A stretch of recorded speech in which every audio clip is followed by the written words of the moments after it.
जब बहू ने खा ली हंसने वाली दवा। किशनगढ़ गांव में कीर्ति अपने बेटे दिवाकर और बहू अंशु के साथ रहा करती थी। तीनों बहुत ही हंसी खुशी अपना जीवन व्यतीत कर रहे होते हैं। अरे बहू, आज खाना मैं बना देती हूँ। नहीं माँ जी, आप क्या तकलीफ कर रही हैं? आप आराम कीजिए, खाना मैं ही बनाऊंगी। कितनी अच्छी बहू मिली है मुझे। भगवान ऐसी बहू सबको दे। सब कुछ ठीक चल रहा होता है कि एक दिन गलती से अंशु हंसने वाली दवा खा लेती है। बस उस दिन से सब कुछ बदल जाता है। अरे बहू, मेरे घुटनों में बहुत दर्द हो रहा है, जरा बाम तो दे दे। अरे बाम लगा कर क्या करेगी माँ जी? मैं पाँव दबा देती हूँ।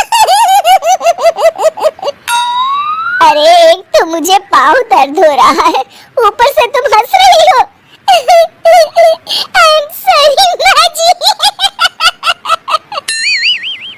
अरे फिर से हंस रही है, जा तू मेरे कमरे से, मुझे तुझसे बात नहीं करनी। हे भगवान, क्या हो गया? अब माँ जी क्या सोचेगी?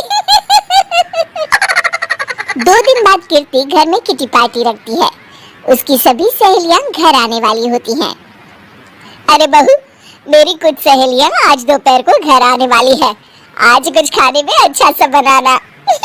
सहेलियां? क्यों? मेरी सहेलियां नहीं हो सकती क्या? तुम फिर से हंस रही हो? नहीं माँ जी, मैं हंस नहीं रही हूँ। अरे फिर से हंस रही हो और बोल रही हो कि हंस नहीं रही। नहीं माँ जी, मैं तो तुम जाओ मेरे सामने से और किचन का काम कर लो, जाओ। दोपहर को कीर्ति की सभी दोस्त खाने पर आ जाती हैं। अरे वाह, घर तो बहुत सुंदर सजाया है कीर्ति। अरे मैंने कहा, ये सब तो मेरी बहू का कमाल है। अरे वाह, बड़ी गुनी है तुम्हारी बहू तो। हाँ हाँ, खाना भी अच्छा बनाया है।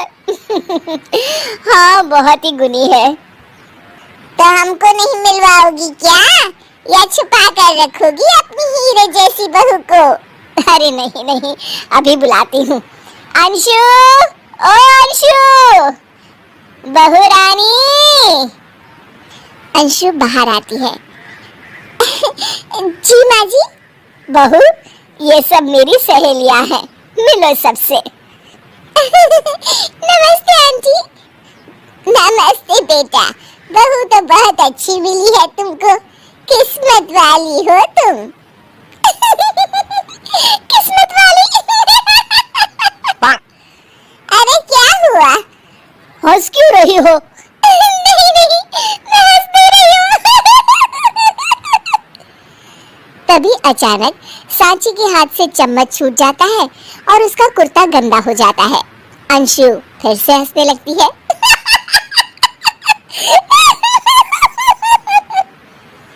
इधर सब सहेलियां गुस्सा होकर चली जाती हैं। कीर्ति भी नाराज होकर अपने कमरे में चली जाती है। हे भगवान, ये मैंने क्या कर डाला? इस तरह से तो माँ जी और उनकी सहेलियां नाराज हो गई।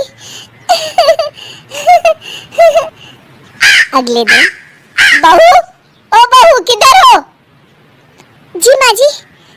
जल्दी से मेरे साथ चलो, पड़ोस वाले शर्मा जी की हार्ट अटैक से मौत हो गई है, उनके घर बैठक के लिए जाना है।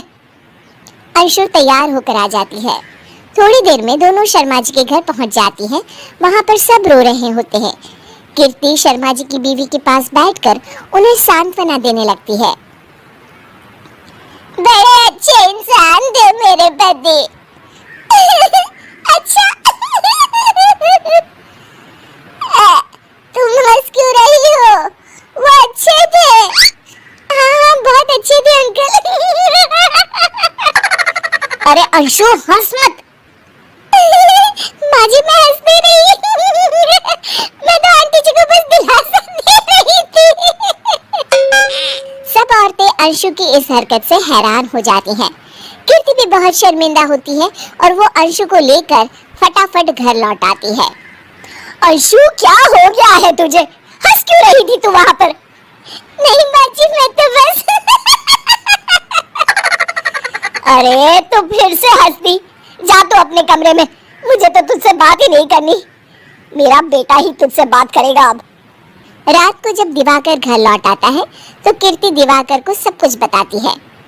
ठीक है माँ, अब फिक्र मत करो, मैं अंशु से बात करता हूँ। दिवाकर अपने कमरे में जाता है। जी आ गए आप कैसे हैं?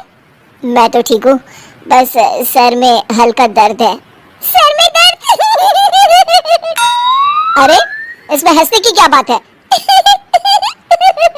नहीं मैं हंस नहीं रही हूँ मुझे तो फिक्र हो रही है आपकी। एक तो मेरे सर में दर्द है, ऊपर से तुम हंस रही हो। अरे कैसे समझाऊं मैं आपको मैं हंस नहीं रही। अंशु तुम इस घर से चली जाओ। माँ ने मुझे बताया जो भी तुमने शर्मा आंटी के घर किया और किटी पार्टी में भी। नहीं जी, मैं ऐसे नहीं हूँ। तो अभी क्या हुआ था? क्यों हंस रही थी तुम? रुकिए मैं आपको सब कुछ बताती हूँ। बताती हूँ आपको सब कुछ। अंशु डायरी में लिखकर दिवाकर को पढ़ने देती है। कुछ दिनों पहले मैंने गलती से हंसने वाली दवा पी ली थी, जिसकी वजह से ये सब हो रहा है। इसका असर कुछ दिन और रहेगा। अरे तो तुमने ये सब पहले क्यों नहीं बताया अंशु? वो मैंने माँ जी को बताने की बहुत कोशिश की मगर उन्होंने सुना ही नहीं। अरे ठीक है, मगर वादा करो जब तक दवाई का असर ठीक नहीं हो जाता तुम घर से बाहर नहीं जाओगी। नहीं जाऊंगी और हंसूंगी तो बिल्कुल नहीं।